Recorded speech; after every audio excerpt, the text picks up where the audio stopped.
Hello, this is Matt on the Moon Lambo channel. Earlier this morning, Scam Bank Run Fraud, aka SBF, was sentenced to 25 years in prison in order to pay $11 billion in forfeiture. And I'm going to share with you in this video the specifics and also some of the initial reaction, including perspective from attorneys in the crypto space, such as attorney John Deaton. And I'll just tell you here, right at the outset, a piece of my opinion, which is that I really would have preferred a much stronger sentence than this. I strongly would have preferred that.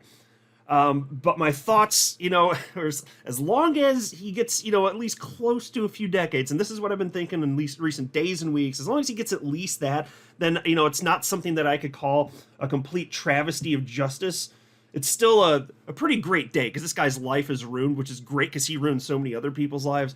But I think that the vast majority of you out there are going to agree that we would have preferred to see many more years behind bars, because it's a virtual certainty that in his later years he is going to be, I think he's 32 years old. So, 32 plus 25, he's not even 60.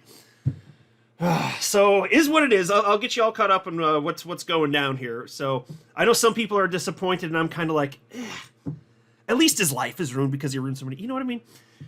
But before going further, I do want to be clear. I do not have a financial background of any kind. I am not offering financial advice, and you definitely should not buy or sell anything because of anything I say or write. I'm just an enthusiast who enjoys making YouTube videos about crypto-related topics, but just as a hobby and just for fun. All right, so the news broke this morning, and about an hour before it broke at 9:49 a.m. Central Time, which is my time zone, I posted the following on X. If SBF ends up in prison for the rest of his life, it will be a great day. If he just gets a few decades, it'll still be a pretty good day. What an awful human with no remorse whatsoever. He destroyed the lives of so many people. Now, my friends, just to be clear, I wasn't expecting that he was going to get life in prison, literally. In fact, what was on the table was, I think, 110 years technically. You can see reports of 110 or 115. One of those is not correct. There is an adjustment for some reason, but setting that aside, it effectively would have been a life sentence anyway. And although that was technically on the table, and the judge could have gone forward with that, that was far outside the realm of even what prosecutors were pushing for. Prosecutors were looking for 40 to 50 years, and then Scam Bank Run Fraud's team was pushing for, I think, somewhere in the neighborhood like 6.5 years. So that would have been a travesty of justice. But when you're talking about 25 years, it's not nothing. It's still pretty good. It's not what I would have wanted. It's definitely not what I would have wanted, considering the scale of what he did. I'm not sold on this 25-year thing, but given the fact that I do understand this is destroying his life, I feel pretty good about that, because he's a disgusting human who, and we'll get into this in just a second here, but the fallout in real people's lives as a result of what he did, it can't be overstated. And so then after the news broke, I shared this post a little over an hour later, 10:58 a.m. SBF sentenced to 25 years in prison today is a pretty good day. Pretty good because not great. He's not going to be behind bars for over 100 years, but he wasn't let off the hook. I think that's a fair assessment, right? I think almost none of us are going to be thrilled with this, but we can acknowledge, we adults, okay, well, he wasn't completely let off the hook. I'm not thrilled about it, though. Here's a post this morning before the news broke, shared by attorney James Murphy, a.k.a. Meta Lawman, and he shared a clip of him on Megyn Kelly's show at the end of 2022, so about a month after the collapse of FTX. And so this morning, James Murphy wrote, "In the event you are tempted to feel sorry for SBF today, remember this." And he shared that clip. Now, in that clip, I'm not going to play it for you, but he was speaking to the degree of which people's lives were absolutely ruined. And yes, obviously financially, but there were people contacting Attorney Murphy in the aftermath of this, the days and weeks after this in particular. And, I don't know how to, make sure that the YouTube algorithm doesn't hate what I'm about to say, but there were people telling him that they wanted to unalive themselves, if you get the cut of my jib. And I don't know the degree to which anything like that may have occurred, but it speaks to the severity of all of this. And so if anybody's feeling sorry for this little cucumber-eating son of a bitch, I just respectfully ask that you reconsider your perspective. And that's also why, 25 years, it may be, I'm sure some people out there are thinking, yeah, that's fair, or yeah, that's a lot. I don't think it's a lot. I mean, not considering the degree to which he harmed people. That's just my opinion. We're all entitled to our opinions. That's the way I'm coming from. And then Meta Lawman, again, a.k.a. attorney James Murphy, wrote the following as soon as the news broke. SBF has been sentenced to 25 years in penitentiary. Next steps. Number 1, SBF will appeal the conviction and sentence. Number 2, effective altruism crowd will begin a lobbying effort to Biden admin to pardon or commute the sentence. 3, federal convicts can expect to serve 85% of sentence. So, the most curious thing about that, and I acknowledge this as possible, this idea of a pardon, it's hard for me to believe that a pardon would actually occur. I just don't see the benefit for the administration to do so. I could see how it would make things much worse for him. This isn't something that the public is going to be vying for. Who's crying out for this stuff? So, maybe there's some crowd. Maybe he's right that there will be some sort of crowd that's going to be pushing for this. I just have a hard time believing that what is most probable, though I admit possible, but what's most probable is that it's going to occur. I'm not sure. And to be clear, Attorney Murphy here is not saying that he believes that it is going to happen. I don't know what he thinks about that. He's just saying that there's going to be a push for it. Now, that sounds totally plausible. There's going to be some wackadoos out there pushing for some complete nonsense. Yeah, got that. That would be totally believable. As far as whether or not that happens, though, I'm skeptical of that. Even though I acknowledge sometimes bad stuff in life can happen and sometimes people do get pardoned who probably shouldn't. But in this case, I don't see the upside. And he's such a public figure. My God, the outcry. I just don't see what the benefit is. Here's a post from Attorney John Deaton. He shared this from Charles Payne, of course, Fox Business journalist. SBF gets 25 years. Is that enough? I say hell no. And that's a fair enough point. I'm sure a lot of people are going to feel more strongly about me. Like, I already think that... I've made my piece clear. I don't need to keep repeating it. But for the people that feel way more strongly like, no, this isn't even close enough, I respect where you're coming from. I get it. John Deaton reposted that and said, Charles is 100% on target. I've been both a criminal defense lawyer and a federal prosecutor during my legal career. In my opinion, SBF should have gotten twice that amount. If you commit fraud and steal hard-working people's life savings, you deserve a harsher prison sentence. Yeah, totally agree. Totally agree. I know. I'm just making the point that he didn't get off scot-free. 25 years isn't getting off. But I agree. Would have much preferred to see something more harsh. Attorney Deaton continues. Let's not forget that SBF stole people's money and gave his parents $10 million. He also used customer money to purchase luxury real estate and placed it in his parents' name. Yet his parents, Barbara Freed and Joe Bankman, have yet to be indicted. Why? Is it because his mother runs a super PAC called Mind the Gap, helping Democratic candidates get elected? Is it because his father is also connected to political leaders in Washington? His father, Joe Bankman, helped write Senator Elizabeth Warren's tax plan when she ran for president. Why did the DOJ drop the campaign finance case against SBF? SBF was the second largest donor to the Democratic Party during the midterm elections. He also donated a lot of money to Republicans. Why was his case dropped? The DOJ's response was that he would be adequately prosecuted over his fraud and theft related to FTX. I don't believe 25 years is enough to justify dropping the fraud case related to violating campaign finance laws. This is just one more example of why we need change in Washington, D.C. People have lost faith in our political system and in our federal agencies like the DOJ. Was SBF's campaign finance case dropped in order to protect elected officials? The American people deserve full transparency. Yeah, totally fair questions. And yeah, and that's a whole separate topic. Because, I mean, if you're looking at that, that's a whole other can of words, man. If you're talking about just what was considered by the judge today,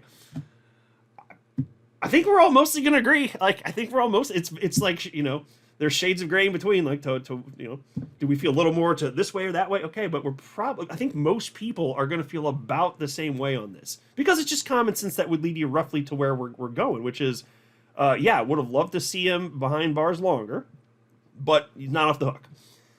Here's a post from John Deaton's Crypto Law Organization. Sentence for SBF, 25 years and $11 billion in restitution. This sentence affirms the amount of harm Gary Gensler failed to prevent as he put all his resources into non-fraud cases against LBRY, Ripple, Coinbase, and suing Kim Kardashian. Yeah, at least we were protected from Kim Kardashian, right? What a threat. Attorney Fred Rispoli had the following to say. My SBF sentencing take. Thankfully for Sammy, doesn't look like he's going to a FPMITA prison. That's that stands for Federal Pound Me in the you know what prison. Of course, famous line from Office Space, fantastic movie. I need to watch that movie again. Anyway, then he says, the recommendation was a low to medium security facility in the Bay Area. I could see him end up at Atwater. You can crochet there, so maybe we see SBF quilts in the future. Generally no parole in federal prison. We'll get a few years off for good behavior. He'll still have a chance to live a life on the outside. My faith requires, I pray, every person seeks and achieves redemption, so I hope for the same result for Sam. Will be following his appeal. Yeah, so we can all hope for that, and that's fair. I think it's very clear based on his behavior. SBF, he's not the least bit remorseful. So yeah, in a fantasy land, it'd be great if he'd come around and recognize he did wrong, and then there's redemption. What a story that would be. No, but it's not. That's not what's going to happen here. This guy's a sociopath. Like, that's not what's going to happen here, you know? And so yes, I agree with Fred Rispoli. Like, I'd like to see that. I just don't think it's within the confines of reality. I don't think that's something that I'm going to be. I don't think most people are going to be expecting that, to be honest here. And then there was this from former SEC attorney Mark Fagel. He said, "Crypto Twitter today, 25 years for SBF, yay! Crypto Twitter a whole 24 hours ago. The government needs to stop trying to regulate crypto exchanges." And then he says, "Irony's still not dead." This is such a bad take. This is such a bad take. Look, we want, I want, and I'm sure this is true for you, we all want for regular, everyday people to be protected from those who seek to harm people, financially or otherwise. In the case of SBF, his crime was not crypto specific. It was a traditional Ponzi scheme. He was literally running a Ponzi scheme. There's nothing unique about the crypto technology that made that possible. Customer assets were stolen and misappropriated by spending them on stuff that he had no right to sell, which is why he's now going to prison for decades. But to state here that we're the ones that are being intellectually inconsistent, are you kidding me? We want bad actors who break the law in trouble, but we don't want this draconian approach destroying an entire crypto industry. Can he really not see the difference of this? It's pretty laughable as far as I'm concerned. Here's the headline from CNBC. FTX founder Sam Bankman-Fried sentenced to 25 years for crypto fraud to pay $11 billion in forfeiture. FTX founder Sam Bankman-Fried was sentenced to 25 years in prison on Thursday for the massive fraud and conspiracy that doomed his cryptocurrency exchange and a related hedge fund, Alameda Research. The sentence in Manhattan federal court was significantly less than the 40 to 50 years in prison that federal prosecutors wanted for Bankman-Fried, but it was much more than the 5 to 6.5 years suggested by his attorneys. There is a risk that this man will be in position to do something very bad in the future, Judge Lewis Kaplan said, before sentencing the 32-year-old and ordering him to pay $11 billion with a B in forfeiture to the U.S. government. And it's not a trivial risk at all, Kaplan added. Kaplan noted and this is pretty incredible here, but this speaks to the degree to which this guy's not remorseful. Check this out. Kaplan noted that he has never heard a word of remorse for the commission of terrible crimes from Bankman-Fried. The judge said that in the 30 years on the federal bench, he had never seen a performance like Bankman-Fried's trial testimony. And folks, this is what I was talking about leading up to this, during the trial. I said, this guy's just putting on a show. He thinks he's the smartest guy in the room. He thinks he can trick people because he had a track record of success in tricking people, manipulating people into thinking that everything he was saying was true and right and made all the sense in the world. But it was all facade and a liar, and he's just a terrible person. This guy's a monster. And so he was trying that same rigmarole here, and the judge didn't fall for it, as you can see by what he articulated there. Anyway, piece continues. If Bankman-Fried was not outright lying during cross-examination by prosecutors, he was evasive, Kaplan said. That's from the judge. If he wasn't outright lying, he was evasive. And still he gets 25 years. That's the thing that's a little bit amazing. Again, it's not like a complete travesty. It's not like he got 6.5 years. But that's why, you understanding the gravity of what he did, the judge saw what he was doing. You would have hoped for more. You would have hoped for more years behind. Anyway. Peace continues. There is absolutely no doubt that Mr. Bankman-Fried's name right now is pretty much mud around the world, the judge said. Jurors at trial, likewise, did not buy Bankman-Fried's version of events, convicting him in November of 7 criminal counts and holding him responsible for losing about $10 billion in customer money due to the securities fraud conspiracy. Prosecutors said Bankman-Fried led a conspiracy to loot customers, to make investments, fund political donations to both Democrats and Republicans, and for his personal use, as well as to repay loans taken out by Alameda Research. Before being sentenced, Bankman-Fried spoke contritely, even as he suggested that the billions of dollars customers lost was the result of a liquidity crisis or mismanagement, not fraud. So there you go. Not remorseful, not admitting what he did was wrong. It was a liquidity crisis. It wasn't an outright Ponzi scheme, even though there's evidence that it was a Ponzi scheme and he took customers' funds and did whatever the hell he wanted with them.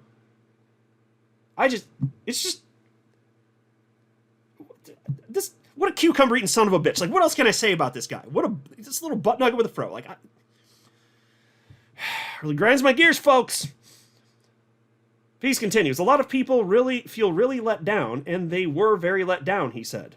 And I'm sorry about that. I'm sorry about what happened at every stage. End quote. That's what SBF had to say. Do you believe him that he's sorry? Does he feel the emotion of like remorse or regret or sadness or anything? No. He feels sad he got caught, no doubt. But every time I hear something from Sam Bankman-Fried about being sorry, which obviously I do not believe that for a moment. It just makes me think of that South Park episode. Remember, that's a pretty old episode by now. What was that, like 15 years ago, 20 years? I can't even remember. You guys know which one I'm talking about, right? Where the executive from, was it Exxon? I'm thinking, you remember that oil spill, right? The famous one from like 15 years ago, whatever the hell it was. I love that episode. Because he's like, I'm sorry. Just Google it. If you don't know what I'm talking about, just Google it. You gotta love South Park. It's hilarious. I'm sorry. It's just a totally disingenuous, I'm sorry for ruining the entire planet. I'm sorry. That's Sam Bankman-Fried. He's sorry. He's quote-unquote sorry for ruining the entire planet and people's lives. I'm sorry. No, you're not, you douchebag. I'm not a financial advisor. You should not buy or sell anything because of anything I say or write. That would be a very, very, very bad idea. Until next time, to the moon, Lambo.